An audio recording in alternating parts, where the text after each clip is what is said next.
할렐루야. 8월 27일 매일의 묵상 시간입니다. 오늘 우리에게 주시는 하나님 말씀은 사도행전 3장 1절에서 11절까지 말씀입니다. 제가 하나님 말씀을 받들어 봉독하겠습니다. 제9시 기도 시간에 베드로와 요한이 성전에 올라갈새 나면서 안진뱅이 된 자를 사람들이 메고 오니 이는 성전에 들어가는 사람들에게 구걸하기 위하여 날마다 미문이라는 성전문에 두는지라. 그가 베드로와 요한이 성전에 들어가려 함을 보고 구걸하거늘 베드로가 요한으로 더불어 주목하여 가로되 우리를 보라 하니 그가 저에게 무엇을 얻을까 하여 바라보거늘 베드로가 가로되 은과 금은 내게 없거니와 내게 있는 것으로 내게 주노니 곧 나사렛 예수 그리스도의 이름으로 걸으라 하고 오른손으로 잡아 일으키니 발과 발목이 곧 힘을 얻고 뛰어서서 걸으며 그들과 함께 성전으로 들어가면서 걷기도 하고 뛰기도 하며 하나님을 찬미하니 모든 백성이 그 걷는 것과 및 하나님을 찬미함을 보고 그 본래 성전 미문에 앉아 구걸하던 사람인 줄 알고 그의 당한 일을 인하여 심히 기여기며 놀라니라. 나은 사람이 베드로와 요한을 붙잡으니 모든 백성이 크게 놀라며 달려 나아가 솔로몬의 행각이라 칭하는 행각에 모이거늘. 아멘. 하나님의 말씀입니다. 오늘 본문은 예수님께서 세상으로 보내신 제자들이 보냄을 받아서 세상으로 첫 발을 딛는 그런 본문의 말씀입니다. 사도행전 2장에는 초대교회 공동체가 세워지고 성령의 충만함을 받아서 교회 안에 공동체가 세워졌다면 3장부터는 이 성령의 충만함을 받은 제자들이 세상 속으로 첫 발을 딛는 그런 본문의 말씀입니다. 우리가 살고 있는 세상은 어떤 곳입니까? 세상은 위장하기 좋은 곳, 숨기 좋은 곳입니다. 왜? 구별이 안 되니까.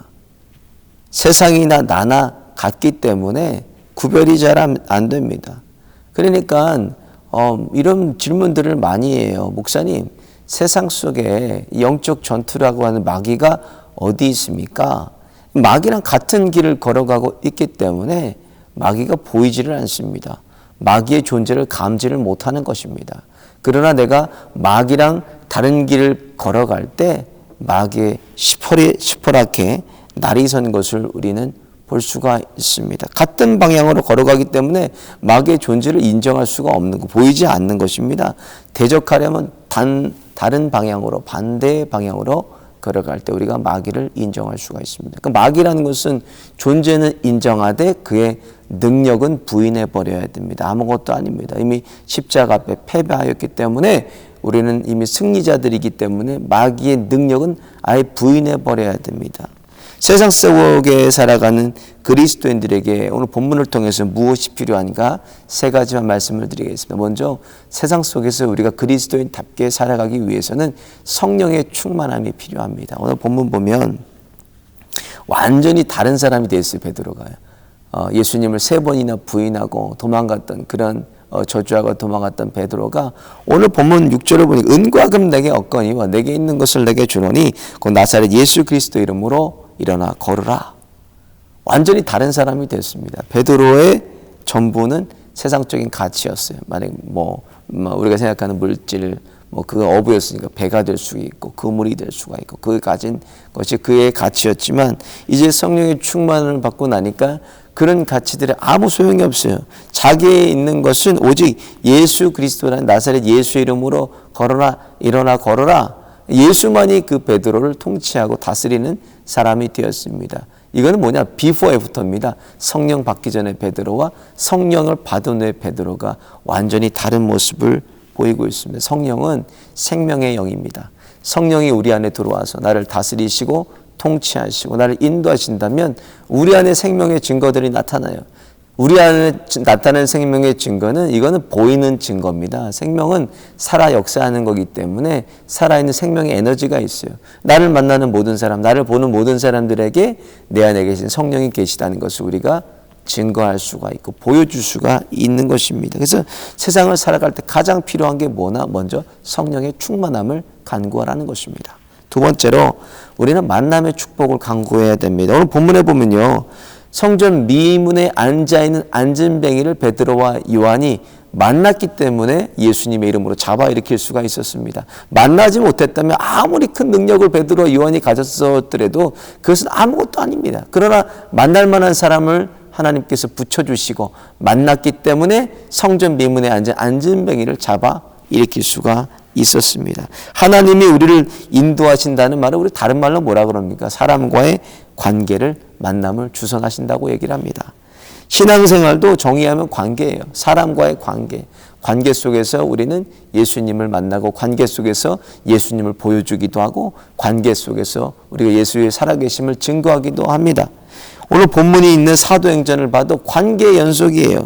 베드로가 고넬료를 만나고 바울이 다메섹에서 예수님을 만나고 또 바울과 바나바가 만나고 또 바울과 실라가 만나고 믿음의 동역자들을 만나고 이 만남을 통해서 성령께서 사도행전, 성령행전을 써내려 가십니다. 그래서 우리가 무엇을 간구해야 되나?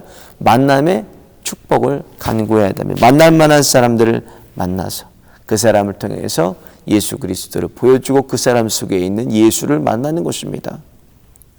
특히 미혼의 남녀들을 만남의 축복을 위해서 간절히 간구해야 됩니다.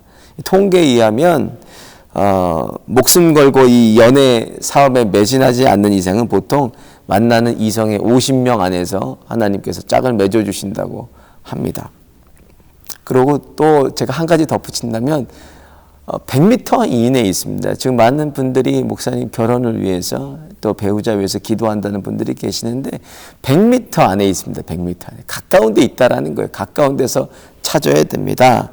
그 안에 하나님의 주권적인 은혜로 배필들을 만날 수 있는 것입니다. 배필을 위해서 기도했다면 찾아야 되는데 100m 안에 있습니다. 그래서 만남의 축복, 배필을 위해서 기도하는 분들은 가까운 데서 찾으시기 바랍니다. 또 마지막으로 축복의 통로가 되길 위해서 기도해야 됩니다. 주님, 저를 오늘 축복의 통로가 되게 해 주옵소서.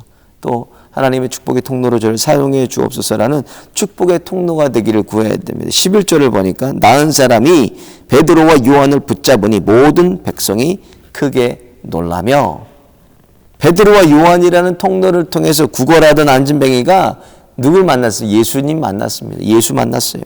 그리고 끝나는 것이 아니라 자기를 통해서 다른 사람들을 베드로와 요한에게 연결시켜 줍니다. 그래서 그 뒷장 보시면 사도행전 4장 4절에 보면 말씀을 들은 사람 중에 믿는 자가 많으니 남자의 수가 5천이나 되었더라.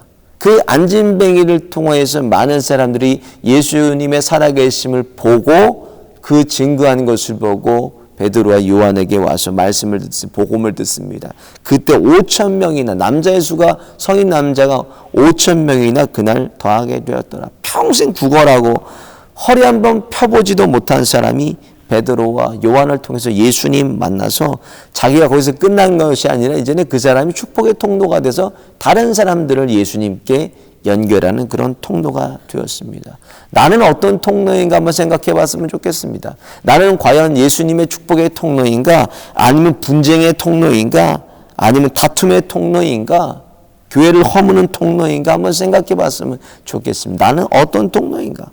정말 하나님의 통로로 사용되어지는 축복의 통로로 사용되어지는지 아니면 마귀의 통로로 사용되어지는지 한번 우리 자신을 돌아봤으면 좋겠습니다. 내가 성령의 충만하게 붙들림을 받고 또 축복의 통로가 된다면 하나님께서 그런 도구로 만나게 해주는 도구로 만날 만한 사람 만나게 해주시고 우리를 축복의 통로로 사용하여 주실 것입니다. 오늘도 우리가 축복의 통로가 되어서 성령의 충만함을 받아 나를 통해서 예수님의 사랑을 그리스도의 살아계심을 만나는 모든 사람들에게 흘려주고 살리고 세우는 아름다운 그리스도인의 삶을 살아가시기를 예수님의 이름으로 축원을 드립니다. 기도드리시겠습니다.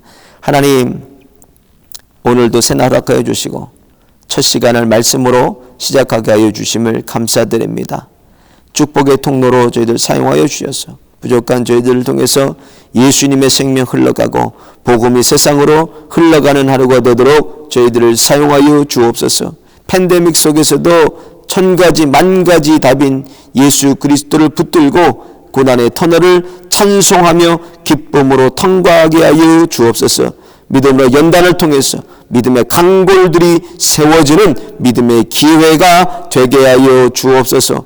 가정과 일터와 산업의 현장을 지켜주시고 또 심는 것마다 30배, 60배, 100배의 열매 있는 옥토가 되게 하여 주옵소서. 또 오늘도 육체의 연약함으로 고통을 받는 주님의 권속들을 기억하여 주시고 이 시간도 피 묻은 손으로 안수하여 주셔서 연약한 육체를 강건하게 회복시켜 주옵소서. 예수의 이름으로 명하노니 병만은 떠나갈지어다. 예수의 이름으로 명하노니 강건하게 회복될지어다. 주님 고쳐주시고 치유하여 주셔서 남은 인생 오직 예수와 또 교회 위에 살아갈 수 있도록 은혜와 은총을 베풀어 주옵소서. 오늘도 저희들의 발걸음 닿는 곳곳마다 만날 만한 사람들 만나게 해주시고 저희들 통하여서 예수님의 축복의 통로로 축복을 흘려보내주는 자들 될 수 있도록 은혜와 평강으로 인도하여 주옵소서. 오늘도 함께 하실 주님을 기대하며 우리를 피로 살리신 예수님의 이름으로 간절히 기도 올리옵나이다.